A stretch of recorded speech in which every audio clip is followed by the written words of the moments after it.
Halo, jumpa lagi dalam tutorial coding.id. Kali ini kita akan membahas SQL dump ya. SQL dump itu eh, cara atau metode membackup data dari server database. Oke, ini jadi ada SQL dump, SQL dump. Ada dua, yaitu database dump dan table dump. Database dump itu file yang berisi struktur database atau isi dari record. Tabel dump itu file yang berisi struktur tabel atau isi dari record dalam sebuah database. Oke, singkatnya begini. Jadi tabel yang telah kita buat, database yang telah kita buat tuh intinya bisa di backup ya. Di backup itu artinya dibuat file cadangan. Itu fungsinya nanti kalau terjadi sesuatu yang eh, tidak diinginkan seperti crash di database yang aktif, kita bisa gunakan itu untuk mengembalikan data-data yang telah kita simpan. Nah, ini penting banget dilakukan secara berkala. Itu juga yang dilakukan oleh server-server web atau server misalnya Facebook, Google itu selalu punya database backupnya. Jadi kalau ada serangan hacker atau ada virus itu bisa dikembalikan file terakhir yang di backup ya. Intinya adalah file cadangan SQL dump ini. Oke, bagaimana prakteknya? Buka saja app.myadmin. Nah, kali ini saya akan menggunakan user bukan root ya. Kalau kalian pakai aja root seperti biasa. Kalau saya akan pakai user ini, user admin untuk masuk ke ininya ya, ke database servernya. Kalau kalian pakai root aja ya, root seperti biasa. Root tuh gini, root. Oke. Nah, seperti yang kita sudah buat kemarin yaitu ada database sekolah ya. Database sekolah ini punya dua tabel, guru dan siswa. Nah, ingat ya, struktur tabel seperti yang kemarin dijelaskan itu. Jadi ada dua tabel guru dan siswa. Nah, pada intinya SQL dump ini bisa dilakukan untuk membackup tabel guru dan siswa ini atau database sekolahnya. Contoh seperti ini. Uh, Caranya ini dengan export ya. Nah, export kita akan export dump untuk MySQL-nya atau untuk tabel sekolahnya. Ini kelihatannya exporting tables from sekolah database. Nah, ini tablesnya. Oke, export di sini.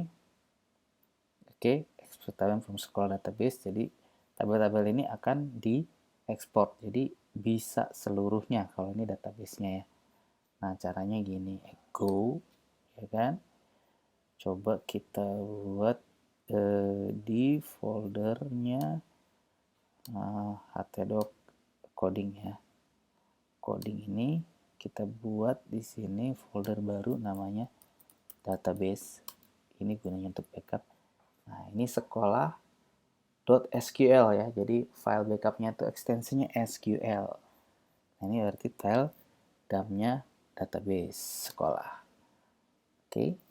Nah, sudah di backup ya. Nah, misalkan saya hapus nih tabel guru, operation ya kan. Kita hapus, delete tabelnya. Seperti terlihat di tab sebelah kiri sudah tidak ada ya.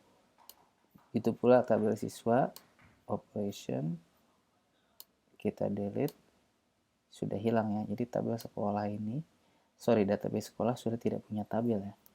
Nah, tapi kita bisa kembalikan lagi yang tadi dengan cara SQL dump itu.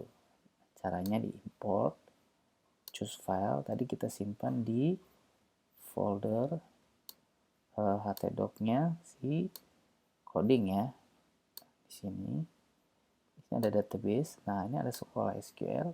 Kita open ya kan. Scroll paling bawah, klik go. Nah, ini akan dikembalikan ya. Nah, kita lihat guru dan siswa kembali.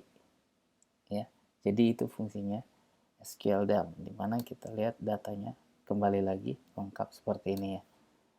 Nah, jadi ini penting sekali dipahami. Nah, jadi kalau nanti ada perintah tolong di tabelnya di dump, itu artinya kita membackup ya. Nah, jadi orang lain bisa buka juga tabel yang sama persis dengan isi-isinya seperti ini.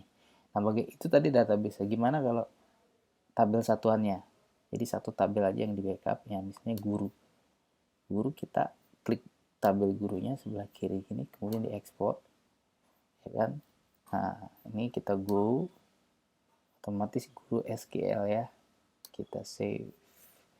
Siswa juga bisa manual, satu tabel saja, klik tabel siswanya, kemudian ekspor, ya kan, scroll, go, nanti kelihatan siswa SQL. Jadi kita punya 3 SQL DAM ya, ada guru, siswa, dan sekolah. Misalkan siswa ini kita hapus seperti tadi, operation delete ya, hapus ya. Jadi tabel siswa udah menghilang ya. Ya kita bisa kembalikan dengan cara import, ya kan, kemudian pilih siswa SQL, scroll dan go. Nah, dia muncul lagi ya tabel siswanya beserta isinya. Oke, inilah materi kali ini tentang SQL DAM. Nah, ini penting untuk membackup file-file database yang telah kita buat untuk mengantisipasi kejadian yang tidak diinginkan ataupun untuk bekerja dengan orang lain dan kita bisa mengirim DAM-nya ya, seperti ke teman kita yang dia menginginkan coba struktur datanya seperti apa, kita bisa mengirimkan SQL DAM-nya. Demikianlah tutorial tentang SQL DAM kali ini. Silahkan dilatih, kalian buat tabel yang lain kemudian coba diekspor dan diimport ya. Sampai jumpa dalam tutorial berikutnya.